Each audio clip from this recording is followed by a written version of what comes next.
Hey everybody, welcome to the Ground Effect podcast, where we dive into the heart of Formula One, bringing you the latest news, insider analysis, and sharing our thoughts on the motorsport we love. So come and join us, G and Mick, as we look forward to what promises to be an exciting 2025 Formula One season.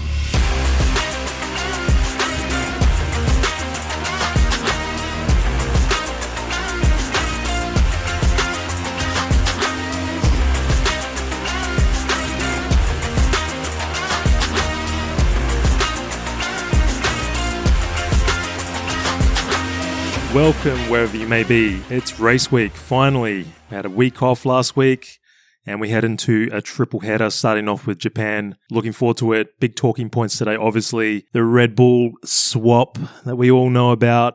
Can Ferrari bounce back from a double DQ? And Sainz, can he reignite his 2025 campaign, particularly against his teammate Albon? Alongside me, who else but Mick? Looking forward to it, mate. Big weekend coming up. Racing back on again this weekend. Like you said, a lot of talking points. The old Red Bull Yuki circus is still in full swing, and I think that's going to be the main talking point for the weekend. Like you mentioned, Ferrari need to bounce back, and Mercedes, man, my smoky for the weekend. Old George, two P3s for the first two races, and looking good. They're kind of like, all the eyes are on all these other teams, and they just seem to be there in the background, ready to pounce.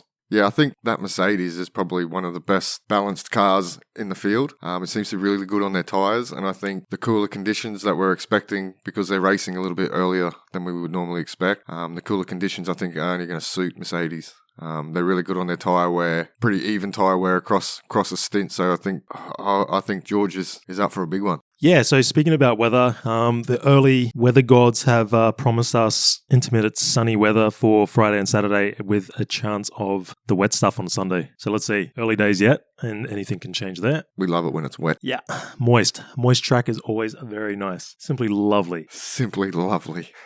So, first things first, naturally we have to talk about Red Bull, Yuki, and big pressure. We've discussed it plenty of times. Look, I think the pressure's on Yuki to perform here. Home track, home race, a lot of pressure from the fans. Probably a little bit of pressure in behind from Honda as well, no doubt. What do you reckon? Make or break, man. This is it for Yuki. I think this is his time to shine. Obviously not just this weekend. I think, Red Bull have got themselves in a position now where they kind of have to stick with Yuki for the rest of the season. Yeah, big pressure probably from Honda's side. I think they've thrown a bit of cash at Red Bull to make sure he got that seat. And like I mentioned in the previous one, I think this is more of a commercial exercise. It's going to be interesting to see. I don't think he's going to do much better than Lawson, to be fair. Yeah. I mean, look, I think a good job if he's, say, 0.2 off Max's pace in qualifying, and then, let's just say Max finishes P3, he needs to be in like P4, P5, P6 around there, not too far off. But yeah, let's see what happens. Big pressure, of course. And yeah, I agree. A little bit of possibly money floating around there from Honda, but yeah, it makes things exciting anyway. P1 is going to be exciting from the get-go because it's just going to be all these eyes on all the lap times, even though technically really P1 doesn't really matter too much, but yeah, it's just going to be all go straight from the green light for P1. Now, Liam, all he really needs to do is show that his confidence isn't shattered and he belongs in F1, which I think most people believe he does. Just has to outperform Hadjar, simple as that. Yep, basically, that's his job now, is to make sure he's scoring points and more points than Hadjar, which I think he will. I think he's a better steerer than Hadjar, myself personally. Pressure's off, no excuses now. Let's see what he can do, I guess. Well, I always thought that was one of Liam's strengths was his mental capabilities. So this is a big test, right? It's doesn't get bigger than this. You just got to jump back in that car, be competitive.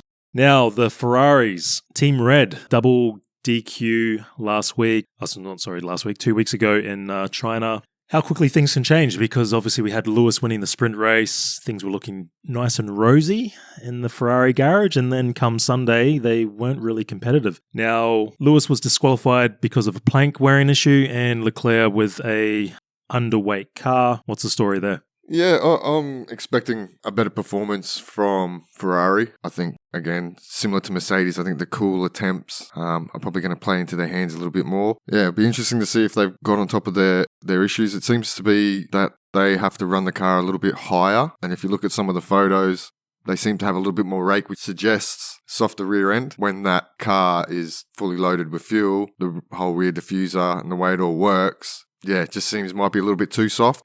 Obviously these cars are designed to run as low as possible. So if they have to raise the ride height to compensate for that, it's all about, I guess, getting it in that window. If they can do that, I think they'll be quite strong. Yeah, not ideal circumstances though, because you're sort of chasing the setup, aren't you? You're trying to work around a problem, which naturally probably creates other problems. So it would be interesting how they handle that. Obviously from a Ferrari inter-team perspective, Leclerc will want to get one up on Hamilton here, because Hamilton, you could say, has got the limelight at the moment with the sprint win, and rightly so. He's been looking pretty good. I'm sure everyone will analyse the talks over the team radio again, and people will sort of speculate on that relationship with Hamilton and his engineer, but yeah, I think everything's going to be okay in that aspect. Yeah, let's see. Again, time will tell. And another big talking point, I think, from an inter-team battle is out at Williams with Carlos Sainz. He hasn't had the most stellar start to his career, and we expected a lot more from him. Yeah, I mean, apart from that mishap, I guess, in Australia, and then in China, he seemed to be well off the pace. Again, this is only the third race, or you could say fourth race, if you take the sprint race into account. Mike, that sounds way too logical. Can you, could you share some of that logic with the Red Bull management, please? Yeah. It's only the fourth race, third technical race, but yeah, fourth race. Logic of a concrete block, Red Bull, seriously. But we won't go into that anymore because, it's done and dusted. Yeah, it's ridiculous. There's more to it than what we're being fed, I guess you could say. Sainz needs a good weekend, probably more for his confidence. I think Albon is doing a really good job at the moment. But once Sainz gets a handle on that car, it'll be interesting to see where he's at. Or does he struggle for the rest of the season, and then we see that Williams has a poisoned second seat, just like Red Bull. Hey, and you got to remember there's two former Red Bull drivers there. So on to the favourites, Team Orange or Team Papaya, McLaren. Do we get a Prost Senna-esque battle between Piastri and Norris this week? A Japanese Grand Prix special. I hope so. It'd be nice to actually see them go head to head. I think the biggest thing is they really do need a clean weekend. No mistakes. They both need to qualify well and make sure they're both up the front, because we've seen, if you're not there, the likes of George and Max quite easily take a big chunk of points away. And being the strongest car on the grid, you can't afford to have an off weekend against your teammate now. I think Piastri will get the job done over Lando. But again, it's don't make those mistakes like you did in Australia. If you have a weekend like you did in China, I think you've got Norris all day long. Yeah, it's an interesting little dynamic there, because I feel like out of both of those drivers, the driver under the pressure is Lando. Yeah, 100%. Because everyone's expecting him to be the one that wins a championship, or at least is there at the end. Piastri, it's not that people don't rate him. I mean, everyone rates him. It's just, I just don't think, it just seems to be Team Lando in the sense of everyone expects him to win, but Piastri, man, he's world championship material, and if he gets a win here, that's a lot of pressure on Lando. Well, it's got to be good for Piastri, right? To not have, for everyone to go, Team Lando, Team Lando, Team Lando. Oscar, I guess, because he's not, doesn't get heated on the radio, he's very level-headed in and out of the car, kind of like, I guess, probably seen as like a quiet achiever. Yeah. So he's not really a big headline maker. I think that's what you want, right? And you just play on the pressure being on Lando. Yeah, you just fly under the radar and just do your job. Because that's the thing. Like, I mean, he had a stellar junior career, back-to-back F3, F2 champion. I don't know, you just don't seem like, you just never really hear the big headlines about him. It's just more sort of Lando-centric coming out of McLaren. And I think that's just going to be a big test on Lando, because naturally he has that reputation, rightly or wrongly, as being a bit of a bottler. And, there was that big movement on him with like no wins Lando. And obviously he made the breakthrough last year. And so, maybe he's got that monkey off his back. But yeah, I mean, if I'm a McLaren and I'm one of those drivers, as far from a pressure perspective, I want to be Oscar. Yeah, 100%. And it's always the quiet ones, man. They're the ones you got to watch. Yep. So, yeah, I'm expecting a big weekend from both the boys. I'm backing Oscar to get the job done over Lando. Yeah, I wouldn't be surprised at all. And it's just good to see, because, I mean, it's just going to be really intriguing over the season how team handles both drivers. I mean, look, if we get another 1-2, let's say during this triple header, they sort of dominate the winning races each, it's going to get really spicy really fast. Yeah, well, what do you do when you get to your return after summer and they're only a couple of points apart? You can't then just justify focusing on one driver. And there will be points in the season where they're going to come together, I reckon. Yeah, they're gonna bum wheels at some point. Yeah, it's going to be Lewis and Nico all over again. Yeah, 100%. So, which is good. That's what we want, right? As fans, you want to see action, you want to see a bit of off-track action, and you just want to see guys battle it out. That's what we want to see. A team that needs a big performance, in my opinion, is Haas, mainly because they had an absolute shocker in Melbourne, and they bounced back relatively nicely in China. I mean, they want to continue that momentum. yeah, I think they need the continuation from China to see if that pace is genuine, because that midfield battle between themselves, Williams, and Aston Martin It's tight. it's tight. It's going to be tight. At the moment, Alpine aren't there, but I think they'll get in the mix. So they need to make hay while the sun shines. And I want to see Behrman do well as well. He did a pretty decent job last time out. Yeah, considering, Melbourne was not great. That's the thing, you just need some good results to string a few and jump on that momentum. It really, when you look at it, it's quite a momentum sport. You sort of see, once you start seeing these good results come back to back, it just bodes well. Yeah, And, consistency, right? Yeah. If you can be consistent over multiple circuits, those ones that can do that are generally the ones that take the most points, rather than being track specific. If you can be consistent, then they're the ones that take the most points come towards the end of the year. So speaking of consistency, George Russell, 2 P3s, Mercedes are your sort of dark horse for this weekend. Yeah, man. I just think behind McLaren, that Mercedes is probably the quickest car. Done a good job, man. You can't knock him. For me, he's my smoky for the win. Yeah, I agree. They're looking pretty solid there. And again, it's nice to see how Kimi performs as well. He's had a nice start to his career so far. But yeah, Russell, I think he's relishing that team leadership role. Yeah, Kimi's just achieving quietly, isn't he? Yeah. He had the big introduction in Monza where he put it in the wall and everyone's like, oh, is this the right move? Yeah. And he hasn't put a foot wrong in the first couple of races. So again, momentum, consistency. It's really good for Mercedes. I think they're probably exceeding their own expectations at the moment. Yeah, I think Toto's pretty happy with the way things are going. Shouldn't have too many complaints. So yeah, I mean, it would be nice to see Mercedes get a win and just open that championship up a little bit more. What do you think of Red Bull's chances with Max? I mean, it's really interesting. He came out, there was an article that said that he believes Red Bull, the car is going to operate really well here, that the track is really conducive to the performance of the car, which is kind of interesting. It's quite a flip. The car's been difficult to drive, blah, blah, blah, blah, blah, and then all of a sudden, oh no, Japanese circuit will suit this car. Yeah, it'll be interesting. Because Yeah. doesn't that put pressure on Yuki as well? Like from that perspective, Max comes out and says that this Red Bull should suit this circuit. Yeah, that's basically. No excuses, Yuki. If you can't get on performance here, because I believe this track is Yeah, that's a suited. that's a really good point. Be interesting to see if they can get that car into the window. They seem to be saying that, it's a really narrow window. It's really hard to get the car into the window. They've spoken, they seem to be struggling with traction, which then doesn't help the tyres. And we've seen in the last couple of races, they've struggled with tyre wear. If they can get on top of that, regardless, Max is going to be there anyway. Yeah. So, yeah, up to Yuki. What do you got, bruh? Yeah, I mean, that's it. You're going to be judged against what Max does, so you got to be on point.